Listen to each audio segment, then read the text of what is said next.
Você sabia que a EasyAligner também produz placas para pacientes com bruxismo e apertamento?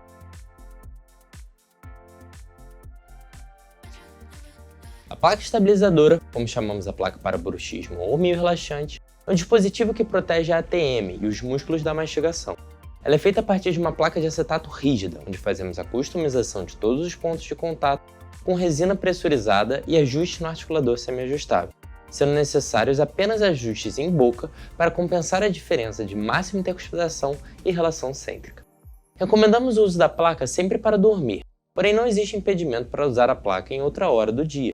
Seu uso também é indicado em situações de hiperfoco, como academia ou trabalho no computador. Quando o paciente está muito concentrado em uma atividade, ele tende a fazer apertamento. Além de ser um atenuador dos sintomas da parafunção, a placa estabilizadora também é uma excelente forma de contenção para a finalização de tratamentos ortodônticos.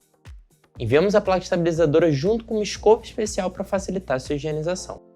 Com certeza ela será sua aliada para garantir o melhor controle de seus pacientes e mais praticidade na sua rotina.